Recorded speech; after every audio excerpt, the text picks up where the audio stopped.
My family cut me off years ago after believing false rape allegations from my ex. They never gave me a chance to speak. Now, out of nowhere, they're trying to come back into my life, completely unaware of the new, stronger life I've built without them. I deposited the check a few days before dinner. It cleared without a hitch, and it was clearly marked as a gift, so I wouldn't run into any legal issues. My extended family abandoned me years ago, and my ex falsely accused me of rape. Now they want to reconcile, but I've already built a wonderful life and family that they missed out on. My ex-girlfriend cheated on me. When I confronted her, she panicked and told nearly everyone we knew that I had raped her to cover up her infidelity. I was taken into custody during the investigation, even though there was no evidence.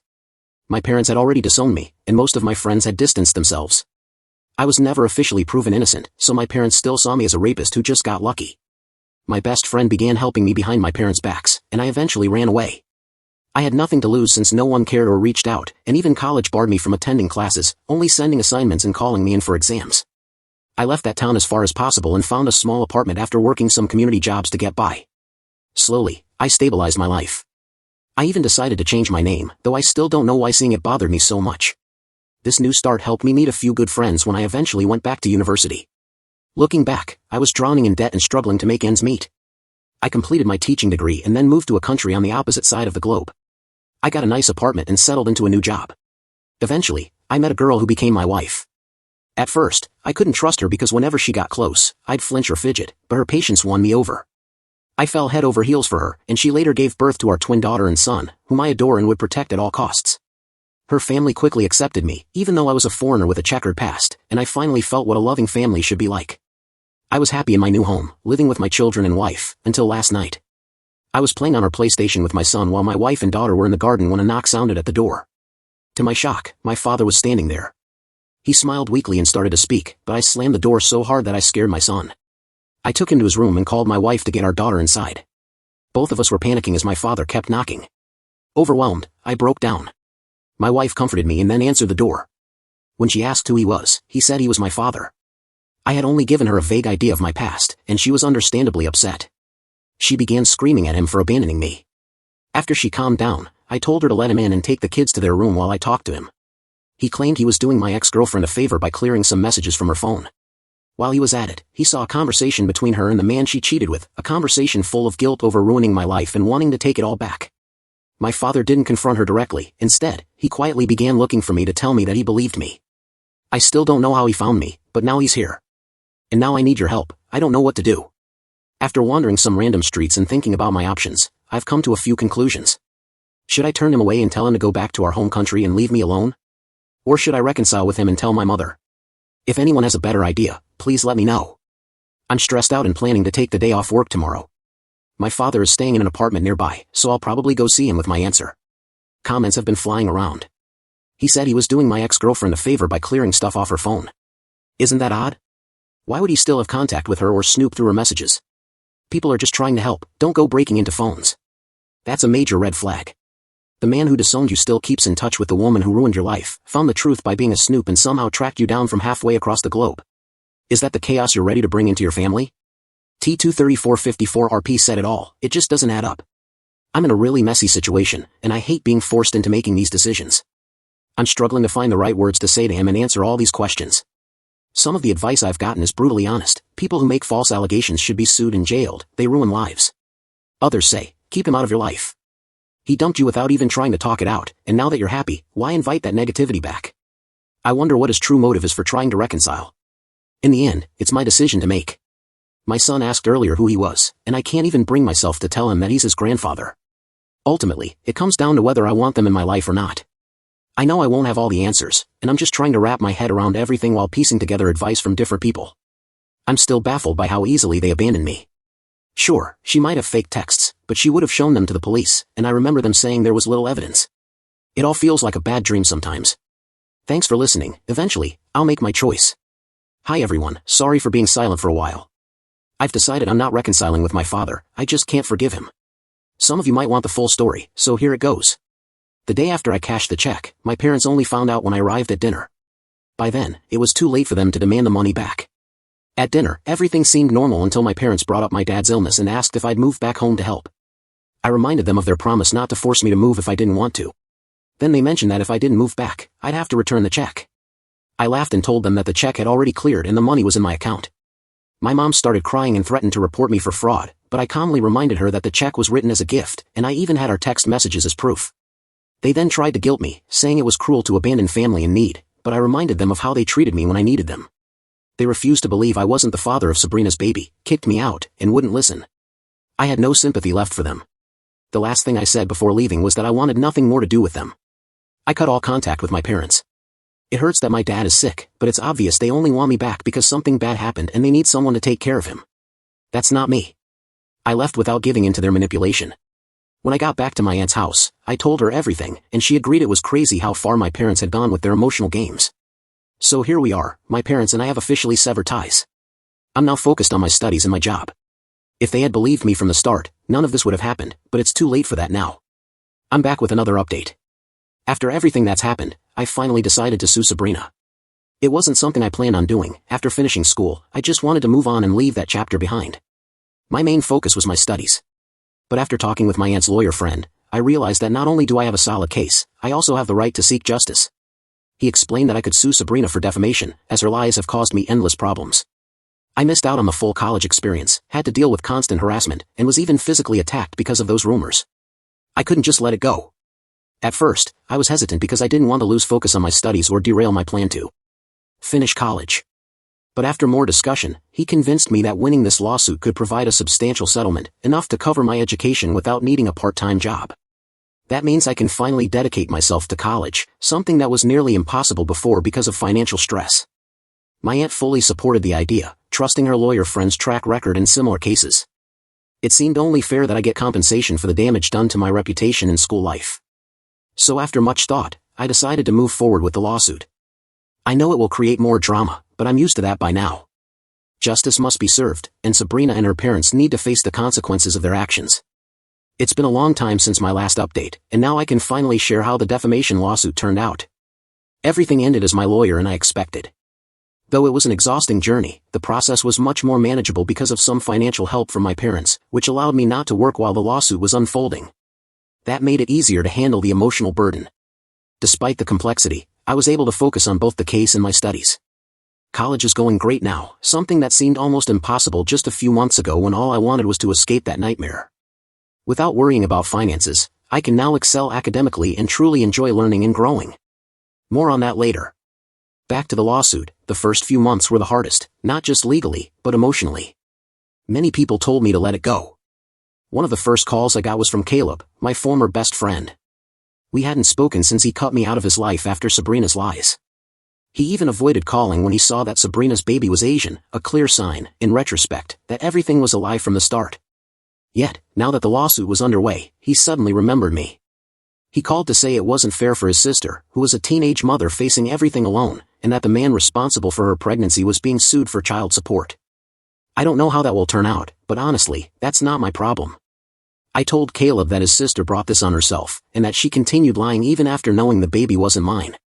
I reminded him of the beating I took because of her lies and how he never defended me. Caleb understood my point and didn't call again.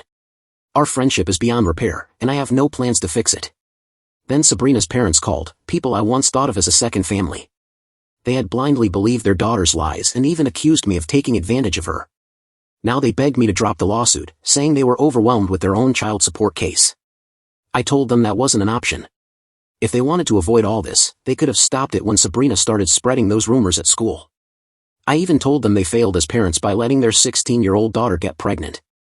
After saying that, I hung up. There was no point in continuing the conversation. The last person to contact me was Sabrina. She sent several messages begging me not to go through with the lawsuit. In her texts, she admitted she was in love with me and claimed everything happened because I was too focused on my studies or out with other girls, making her feel ignored. She said she regretted lying and desperately wanted me to see her differently. I'm not sure what her game was. Did she really think her fabricated story would make me love her, or was it just revenge because I didn't return her feelings? Either way, she got a short-term win but now must face the consequences. I didn't reply, just saved screenshots as evidence for court and then blocked her. Finally, the trial is over, and we won. The settlement amount was more than I expected, enough to cover the rest of my education without needing a part-time job. Now I can fully focus on my studies and aim for the best grades possible. I'm even considering transferring to a more prestigious university now that finances are no longer a barrier. I never imagined I'd reach this point. Initially, suing Sabrina felt extreme, but looking back, I'm grateful I did it. Not only will the money help me achieve my educational goals, but I finally feel that justice has been served. I was painted as the villain through lies and manipulation, and now the truth is clear. I can move on without carrying that burden any longer. I visited my dad at his hotel and made it clear that I wasn't interested in reconciling with him or anything of the sort. He had tears in his eyes but was understanding. He told me he'd informed my mom about what happened and completely cut off my ex-girlfriend from the family. Many of you asked why they were still in touch with her. He explained that she apparently felt too guilty to let us go, though I'm not entirely convinced. Many of you aren't either, but it's enough closure for me. It seems my mom didn't take the news well. She even tried to get my phone number, but my dad wouldn't let her. I can't help but feel that it's just a ploy to pull me back into their lives, especially after they tossed me out like a stray dog. It makes my stomach turn. My son did ask who was at the door, but I told him it was just a colleague. When they're older and times get tough, I plan on telling both of them about my past so they understand that I'm fine. The whole situation shook me up, but I'm holding on to my dad's promise to keep my new life private. If anything else comes up, I'll keep you updated, but for now, I believe the matter is settled. Thank you all so much for your support and kind words. If you know anyone who's been through what I have, please be there for them. You can't just abandon someone to the streets, always stick by them and ensure they're happy, even if that means moving halfway across the planet. Update 2. I was living peacefully until my dad tracked me down, sparking a chain reaction that led to all of this. I recently had a serious incident with my family when they broke a promise. It infuriated me, and after much thought, I decided to confront them head-on. I flew back to my home country and met with everyone involved, my mom, dad, brother, and even the woman who accused me. I was nervous, of course, but I soon realized I no longer saw them as my true family. I recognized them, but they didn't hold the same place in my heart as my wife, my kids, or my in-laws. My mom burst into tears and tried to apologize right away, which only disgusted me further. My dad tried to comfort her, while my brother stayed calm and opened the conversation by asking how I was doing. I shut down the small talk, insisting this meeting be on my terms. I told them all that I wasn't after reconciliation, I just needed closure. I made it crystal clear that if they tried to pursue me, I'd call the police.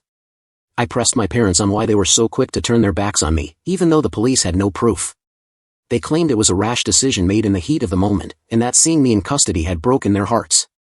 I called them out for not defending me in any way. I then asked about the rumors that my dad had been snooping through my accuser's phone.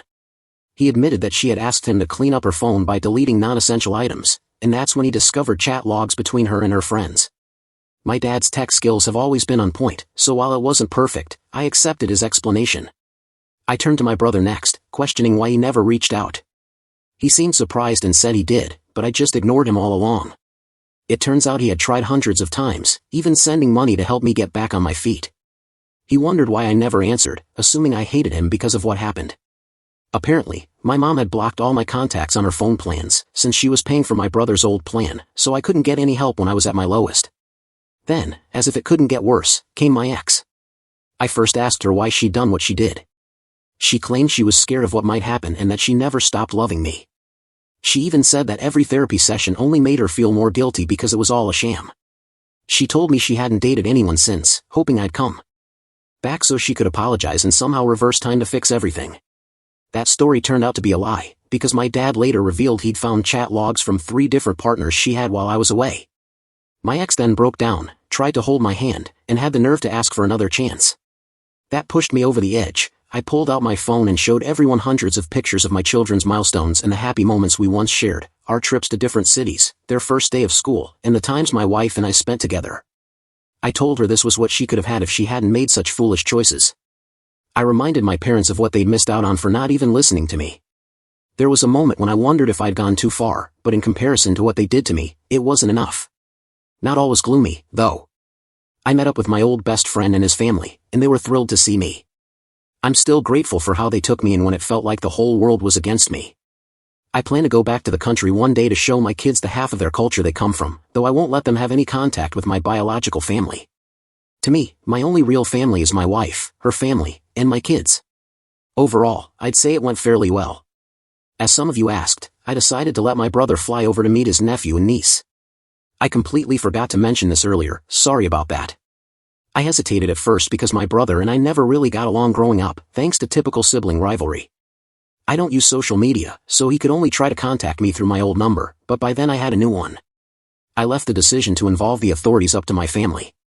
If they truly feel remorse, they should report her. I'm not sure what will happen next. I might even hear from my brother about it. Honestly, I'm content with how things have turned out. I'm truly happy with the family I've built, and now that my old family is out of the picture, I feel at peace. Story 2. I found out about my wife's affair from our kids, who innocently mentioned her secret friend who was playing the role of a dad while I was away. I had my mother-in-law help me catch them in the act. My ex-wife and I were married for 7 years, deeply in love, and I never imagined I'd one day share my heartbreak on this platform. We were colleagues before I was transferred, and even then we were friendly, but after I moved to head a new branch in another state, our connection grew stronger. She was one of our brightest employees, which initially drew me to her. At first, I didn't see her in a romantic light, I simply enjoyed our regular conversations. But weeks after my transfer, something changed, and soon we were talking daily. After months of this, I finally asked her out. Since she already had feelings for me, she didn't hesitate and said yes. We dated for 2 years before tying the knot. Within those 2 years, I resigned from the company due to an incident and was forced to leave, but I quickly landed a better job in our state and moved back. The only downside was that my new job required frequent travel. In our first year of marriage, we had a daughter, and in the 4th year, a son was born. Becoming a father was one of the best moments of my life, and I sacrificed a lot to ensure my family was well cared for. My wife was also very hardworking, so together we managed to raise our 2 wonderful kids with hardly any major issues. Even when challenges arose, we always managed to work things out. Besides trying to be a good father, I did my best to be a loving husband. I often treated my wife to special dinners or anything she desired. Many weekends, we'd send the kids to her mother's place so we could spend quality time together, a way to balance work with enjoying our marriage as we grew older. We even made it a point to take a vacation each year, even if it was just for a week. I share this to show that I truly did my part to treat my wife like a queen and care for our kids. I never expected her to sink so low, especially considering she earned a decent income. We split bills 60/40, and I handled most responsibilities. If anyone made more sacrifices during our marriage, it was me. I was there for her through thick and thin, even during her 2-year conflict with her mother, during which she wouldn't let her see the kids. I supported her unconditionally. If she wanted something I wasn't comfortable with because it was too expensive or unnecessary, I still did it to keep her happy. I believed I was doing what any husband would do for his family, never suspecting that I was wasting my time. I wouldn't have known about her cheating if that day hadn't unfolded. I was supposed to leave on an important business trip, but my clients canceled it at the last minute. Since I'd been traveling nonstop, I barely had time to see the kids that day. We had agreed that I'd drop them off at her mother's house since my route to the airport passed by there. But when the meeting was canceled just 2 hours before my departure, I decided to keep the kids with me so we could have some fun playing games. I even made a deal with them. If they could catch me in a game of tag, I'd treat them to ice cream. Even though this broke their mom's rule of only having ice cream twice a day, we promised to keep it a secret. While the kids were enjoying their treat, I noticed them whispering. When I asked, they made me promise not to tell my wife. Reluctantly, they shared that my wife had a secret friend. Apparently, whenever I was away on business, she would invite this friend over to act as their dad until I returned. They even explained that on evenings when I was supposed to come home, this friend would leave early in the morning. I was convinced they weren't making it up. Children wouldn't invent something so detailed on their own. They added that the secret friend also secretly gave them ice cream, and they always promised not to mention it to their mom. I was furious to learn that a stranger was entering my home to feed my kids and that my wife was complicit to keep his visits hidden. I instructed the kids to keep quiet about it, and they agreed. Later that evening, when my wife came home, I casually tried to get some answers from her, but she wouldn't say much. I even attempted to check her phone while she slept, but found nothing, so I decided to catch her red-handed. 2 days after the kids revealed everything, I lied, telling her I was leaving on a business trip for 4 days. That morning, she went grocery shopping with the kids, leaving me at home to prepare. I told her I'd hire an Uber instead of driving, and she believed me. About an hour later, she returned from shopping, and soon after, a man arrived at our house. I watched from the basement window as my wife greeted him with a passionate kiss before leading him inside. She thought I was still on my way to my business trip, completely unaware that I was hidden downstairs. As soon as they stepped into the house, I called her mother and told her everything. I instructed her to come over and help her daughter pack up because our marriage was over. I ended the call and waited. Moments later, I heard a car screech into the driveway. Her mother jumped out, yelling and screaming. I'm sure my wife was shocked to see her mother, but nothing compared to the look on her face when she saw me emerge from the basement. She was speechless, unable to respond. I was so disappointed that I couldn't even bring myself to question her or confront her lover. I simply told her to leave before I returned, then took the kids out so they wouldn't witness their grandmother tearing their mother apart. Later that week, I sat down with my children for a candid talk, explaining everything that had happened, that their mother had brought another man into our home to act as a father figure. I'm not sure they fully understood, but at least they knew why I divorced her. I hired a good lawyer, and he helped me get full custody of the kids. Now, my children mean everything to me, and even if I choose to remarry someday, it will only be when they are older. She has tried several times to use the kids to reach out to me on her behalf, but I have made it clear that I won't allow that.